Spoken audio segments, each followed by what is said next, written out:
Graffiti riders can expect to experience a number of different emotions when they go out and get up. And one of the most common emotions you can experience while tagging is fear. And when it comes to graffiti, when I think about what would have me completely freaked out, it would be rappelling off the side of a building and hitting something up while dangling in the sky.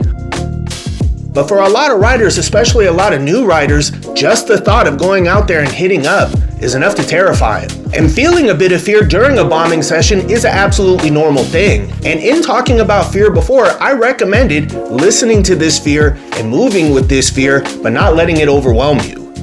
But for a lot of people, that's a lot easier said than done. But in my own experience, how did I personally stop myself from getting overwhelmed with fear?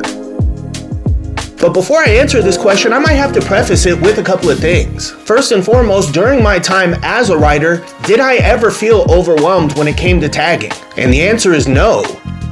And when I ask myself in particular, did I ever feel too scared to hit up? The answer is also no.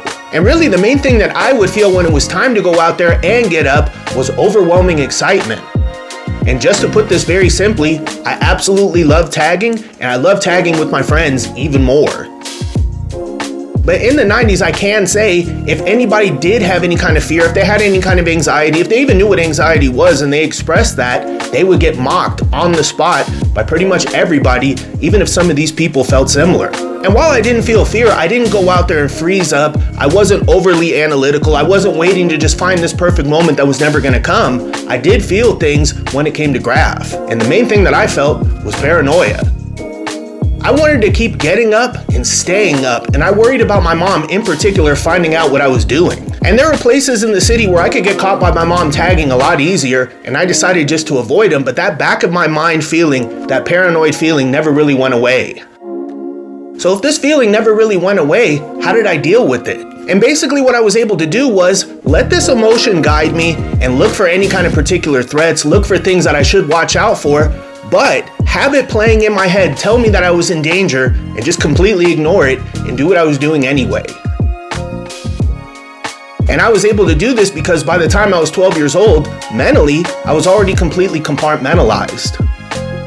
And to be honest with you guys, I was so compartmentalized that I didn't even know I was compartmentalized whatsoever. And if I was completely compartmentalized, if I was able to separate these emotions out, to put things in this box, put things in that box, and have things going on in my head and completely blank myself out from them and not feel them, it's due to things from outside of graff.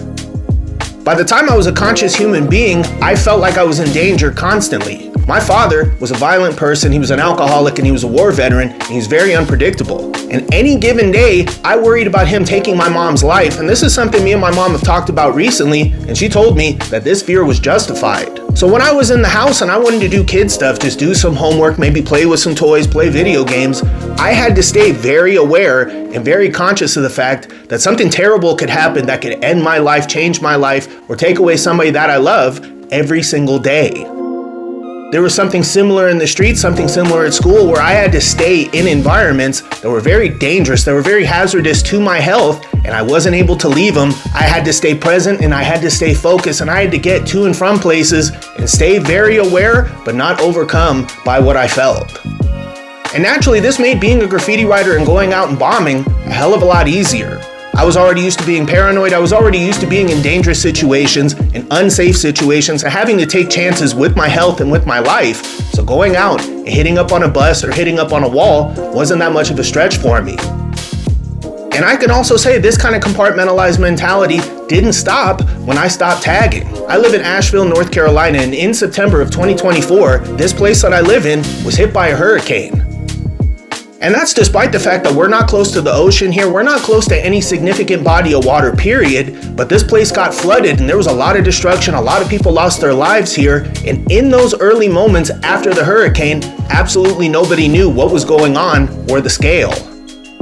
And me having this ability to recognize danger, recognize destruction, especially it wasn't that hard to do that. As soon as I left the house, I saw destruction everywhere, but I was able to see all these things, not really process them, and move forward. That allowed me and my wife to find places that we could get cell service. I was able to get in contact with my mom, make sure she was cool. We were able to find food, we were able to find water, and we were able to get through this really ugly period where nobody came looking for us, nobody offered any help, and we had to do for self, and we did just that. But while this kind of mentality and way of being helps you out greatly in a crisis like a hurricane, when it comes to the rest of living your life, it's not so great. And it's not so great because primarily I'm waiting for the next thing to pop off, and I stay in kind of a survival mode, waiting for this next disaster that always seems around the corner.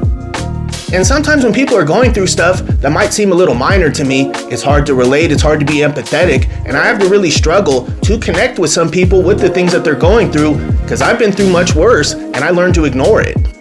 And if you have a wife, if you have a family, if you're in school, if you have a career you care about, you need to stay connected, and you don't need to be detaching yourself from these things in anticipation of something happening. But if you learn to be compartmentalized like I am, that's what you're gonna do. And if you feel like you need to learn how to be this way just to tag, I wouldn't recommend doing it. And more than likely, if you told me that you wanted to be this way, I would ask you why, and I would ask you what you were looking for. Because you could be looking for two different things. You could be looking to just get up, or you could be looking to be considered a rider. And if it's the first one, you're gonna have to negotiate that fear, you're gonna have to learn to live with it, and you're gonna have to learn to overcome it. But if you've been through the things that I've been through, you've probably already figured some of this out, and you're already going through your own process of compartmentalization, and I just hope life gets easier. But if you haven't been through these things, there's absolutely no reason to condition yourself like this. And this is especially the case if all you want is to be considered a rider. And if you're looking for approval from me, from other writers, from other people that you know on the internet or that you play video games with, I 100% wouldn't recommend developing any kind of anti-fear response in yourself, and I might even not recommend going out and bombing, period. And simply put, if the idea of going out and tagging on something scares you too much, just don't do it. You can still be a part of this culture, and you can still show appreciation for something you love.